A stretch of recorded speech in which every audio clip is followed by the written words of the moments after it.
কি গো, বাপ মেয়ে মিলে কি এত গল্প করছো শুনি? না গো, তেমন কোনো গল্প না। বলছে ঈদে ওর নতুন জামা দেওয়া লাগবে।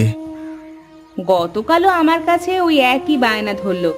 আমি ওকে কত করে বোঝালাম যে তোর বাবার হাতের অবস্থা ভালো না, কাজ কাম নেই, কোত্থেকে দেবে?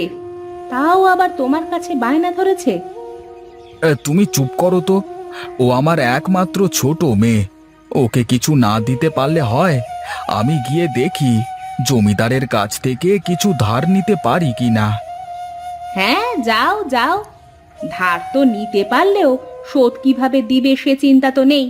খালি মেয়ে বায়না ধরেছে বলে অত টাকা খরচ করে ওকে জামা কিনে দিতে হবে। কি যে বলো তুমি! বছরের একটা দিন সব ছেলেমেয়েরা নতুন নতুন জামা কাপড় পরবে। ও নতুন জামা না পরতে পারলে ওর খারাপ লাগবে না? চুপ করো তো তোমরা, আর ভালো লাগে না। ঠিক আছে, লাগবে না আমার নতুন জামা, আমি যাচ্ছি। ওই যে গেল গেল, তোমার উপর রাগ করে কোথায় বেরুলো? যাক, আবার একটু পরে ঠিকই ফিরে আসবে।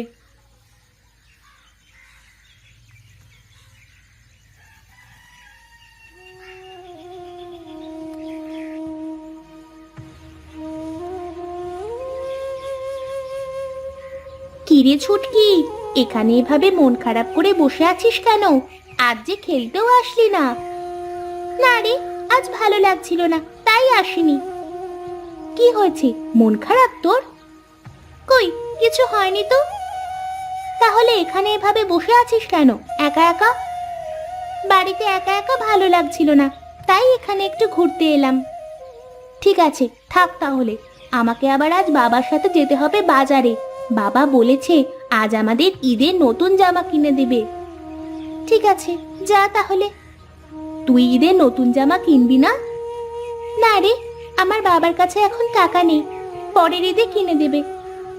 হা হা হা, তুই তো প্রতিবারই ওই কথা বলিস, কিন্তু কোনোবারই নতুন জামা কিনতে পারিস না। থাক, আমি যাই।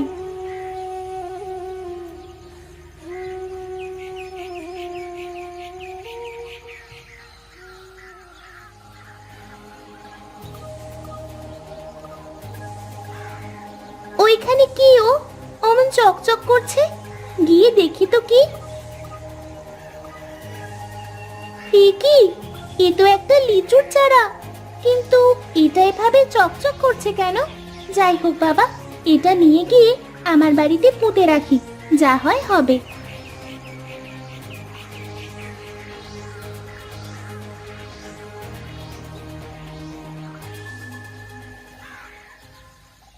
কি রে মা, এটা কি? কোথায় পেলি এটা? নদী থেকে বাড়ি ফেরার পথে একটা লিচু গাছের তলায় লিচুর চারাটা পেলাম। কিন্তু দেখো মা, এটা এভাবে চকচক করছে কেন? তার আমি কিভাবে বলবো রে মা, চারাটা দেখে খুব সুন্দর মনে হচ্ছে। যা, উঠানের এক কোণায় লাগিয়ে দে। চারাটা বড় হলেই বোঝা যাবে চারাটা কেন এত চকচক করছে। ঠিক আছে, আমি এক্ষুনি লাগাচ্ছি।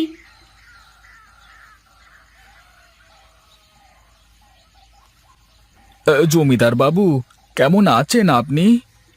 হ্যাঁ রে, ভালোই আছি। তা তোর কি অবস্থা তাই বল। আমার পাওনা 2000 টাকা দিতে এলি নাকি? না জমিদার বাবু, ওর চোখে মুখে তো আমি অন্য কথা দেখছি। তা কি করতে এসেছিস বল জমিদার বাবুকে। এই, বাবু, বলছি আমাকে যদি আরো 2000 টাকা দিতেন তাহলে খুবই উপকার হতো। আমার কিছু টাকার খুব প্রয়োজন। হ্যাঁ রে, টাকা তো শুধু তোরই প্রয়োজন, হ্যাঁ? আর আমাদের তো টাকা লাগে না, তাই না? আমাদের হাওয়া খেয়ে থাকলেই চলবে নাকি? না বাবু, তা নয়। বলছি আমি কিছুদিনের মধ্যেই আপনার সব টাকা শোধ করে দেব। আপনি শুধু আমাকে এখন 2000 টাকা দেন। ঠিক আছে, দেব। আগে তুই আগের পাওনা 2000 টাকা আর তার সুদ মিলিয়ে মোট 4000 টাকা দে। তারপরে আবার 2000 টাকা নিস, বুঝলি? থাক তাহলে জমিদার বাবু। ঠিক আছে, আমি তাহলে এখন আসি। আসি বললে কি আর হয় রে? ঈদের আগে যদি টাকা পরিশোধ না করিস তাহলে তোদের বাড়ি ছাড়া করে ছাড়বো, এই বলে রাখলাম।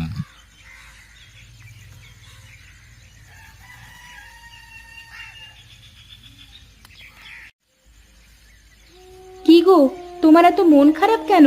জমিদার বাবুর কাছ থেকে টাকা পাওনি, এতে এত মন খারাপের কি আছে?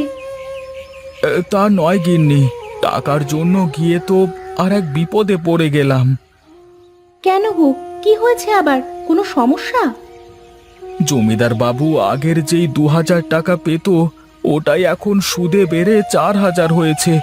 বলেছে এই টাকা ঈদের আগে শোধ না করতে পারলে আমাদের বাড়ি ছাড়া করে দেবে। কি?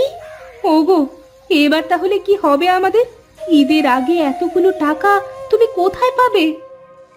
সেই চিন্তাই তো করছি গো গিন্নি। ঈদের আগে মেয়েকে একটা জামাও কিনে দিতে পারলাম না, আবার এদিকে জমিদার বাবুর বাড়ি ছাড়ার হুমকি। কি যে করি এখন। ঠিক আছে, থাকো তুমি, আমি বাজারের দিকে যাই, দেখি গিয়ে কোনো কাজ পাই নাকি। মুখে কিছু দিয়ে যাও, এভাবে খালি পেটে আর কতক্ষণ থাকবে? না গিন্নি, এরপরে আর আমার পেটে ভাত যাবে না। বাজারের দিকে গিয়ে যদি একটা কাজ পাই তাহলে চাল ডাল নিয়ে আসা যাবে। থাকো তুমি, আমি আসি।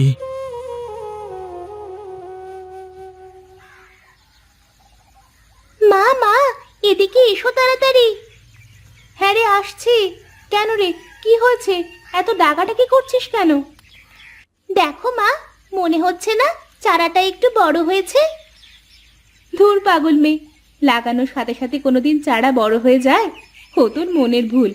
চারাটা দেখতে সুন্দর আর চকচক বলে তোর অমন মনে হচ্ছে।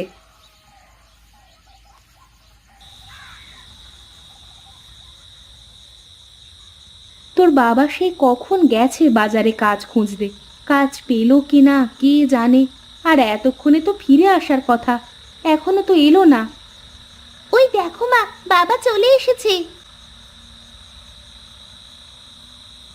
না গো গিন্নি, কোথাও খুঁজে একটা কাজও পেলাম না বাজারে। ঠিক মতো বাজার করে খাওয়া টাকাও হয় না, আবার সামনে ঈদ। কি দিয়ে যে কি করব বুঝতে পারছি না। এত চিন্তা করো না তো, ঠিক একটা না একটা ব্যবস্থা হবেই। ওপরওয়ালা কাউকে নিরাশ করেন না। তুমি ধৈর্য ধরো, আমাদেরও একটা ব্যবস্থা হবে। ঠিকই বলেছ গো তুমি। দাও দাও, কিছু খেতে দাও, সকাল থেকে কিছুই খাইনি। হ্যাঁ দিচ্ছি, বসো। ছুটকি, বই রেখে খেয়ে নে, খেয়ে নিয়ে আবার পড়তে বসিস। ঠিক আছে মা, দাও।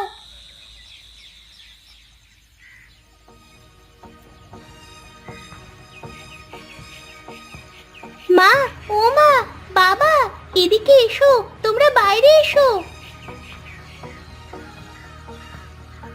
কি রে ছুটকি, সকাল সকাল এত ডাকছিস কেন? এই দেখো মা, কি হয়েছে। এ কি রে, এ তো দেখছি লাল টকটকে লিচু পেকে পেকে ধরে রয়েছে। এক রাতের মধ্যে এ হলো কিভাবে? এ আবার আমার চোখে কি দেখছি আমি? আমি স্বপ্ন দেখছি না তো? কই, স্বপ্ন না তো, কিন্তু এক রাতের মধ্যে এ হওয়া তো অসম্ভব। অসম্ভব কিছুই না, ওপরওয়ালা আমাদের ওপর রহম করেছে, তাই তো এসব হয়েছে। ঠিকই বলেছ গো তুমি। দেখি একটা লিচু খেয়ে দেখি সত্যি নাকি। হ্যাঁ, এ তো সত্যি। হ্যাঁ, আর কি সুস্বাদু লিচু গো। এই অমৌসুমী লিচু বাজারে বিক্রি করলে তো অনেক টাকা পাওয়া যাবে। হ্যাঁ গো, আমি বলেছিলাম না একটা ব্যবস্থা হবেই। দেখলে তো আমার কথা ঠিক হলো। নাও, এবার যাও, কিছু লিচু বাজারে বিক্রি করে এসো। হ্যাঁ হ্যাঁ, যাচ্ছি যাচ্ছি। আর এসব হলোই তো আমার মেয়ে ছুটকির জন্য।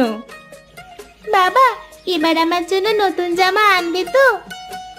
হ্যাঁ রে মা, এবার তোর জন্য অনেকগুলো নতুন জামা কিনে আনবো।